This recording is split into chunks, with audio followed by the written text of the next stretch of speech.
He tentatively asked about the reason and discovered they lived in such a remote place because they unexpectedly welcomed a little bundle of joy, and the father-in-law sadly suffered from it. So Jack decided to move back home, taking on the responsibility of caring for the family. Even though Katie thought their life was happy, Jack just couldn't shake off his worries. Jack headed to the bowling alley to vent his frustrations, only to bump into a lady shooting flirtatious glances his way.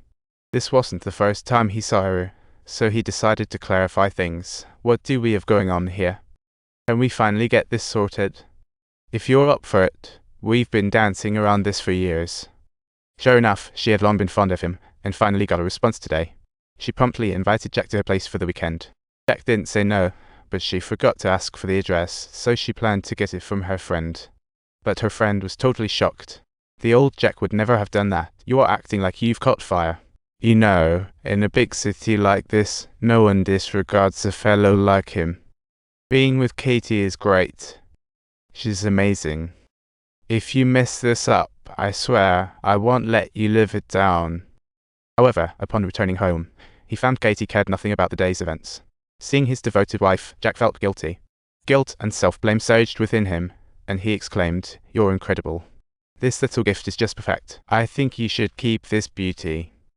I remember we were quite the catch back in the day, and look at you now, a paragon of beauty. How did you do that? It's like I haven't seen you in 13 years. Next up, Katie plans to surprise him big time. By the time she got ready to go out, she discovered Jack had dozed off at some point. She didn't mind. Even though she didn't want to accept her current reality, she was in no rush to leave. The next morning, while Jack was in the bathroom, Katie flashed a mischievous grin. When Jack returned to the room, Katie had set up a spectacular surprise, and when he opened it, it was a $2,400 suit. It was the very suit he had admired at the store. Jack was utterly speechless at how Katie had actually bought it for him. It turned out today was their wedding anniversary, but Jack had completely spaced on it. Seeing Katie's eager expression left him giftless. You forgot. No worries, I'll handle it.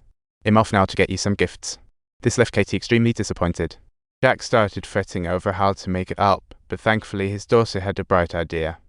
He took Katie to a romantic restaurant she had always wanted to visit, but never had. Subtitles after dinner.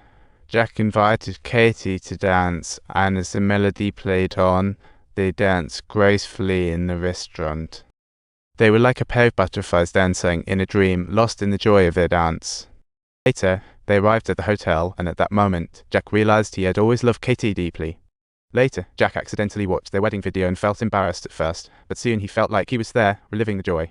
Little did he himself even realize he was starting to embrace the beauty of such simple happiness.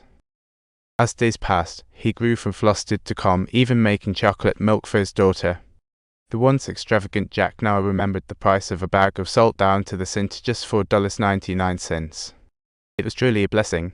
He no longer resisted cheap clothes and began enjoying time with kids, finding new joy.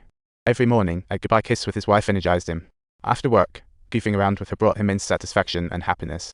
Even the tire shop business was booming. It seemed the good luck favored those who worked hard. One day, he accidentally spotted a familiar luxury car approaching. It was his boss from the finance world. After years together, Jack grasped his boss' temperament and used the chance to show his financial expertise, winning favor. Subsequently, the boss warmly invited him for a company interview. After a short talk, he confirmed Jack was the talent they sought. He even promised that if Jack joined, he would gift him a luxurious apartment in downtown New York. Jack wouldn't miss this chance. He knew his turnaround had arrived. Excited, he toured the new home with his wife. He proudly told Katie he had landed a new job that not only had a salary multiple times higher, but it could also completely transform their life. However, Katie didn't seem thrilled. Instead, she looked quite troubled. She didn't want to disrupt their stable life and felt they shouldn't leave her beloved school. We have already become a family, we finally live together, and it makes others envious. Oh Jack, they've been envying us all along. But Jack couldn't comprehend his wife's perspective. For the first time, they had a disagreement over work matters. Back home, Jack gazed at the happy family portrait on the wall, unsure of what choice to make. At that moment, he stumbled upon an envelope containing a ticket for his internship in London from 13 years ago. However, this version of Jack had let go of that rare opportunity and chose to stay. Just then, Katie walked in. She had always remembered Jack's sacrifices for her and their family, never once forgetting this.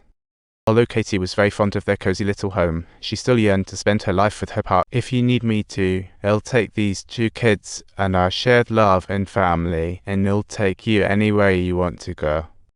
I do this because I love you. I love you. This choice is more important than what we want. I choose us.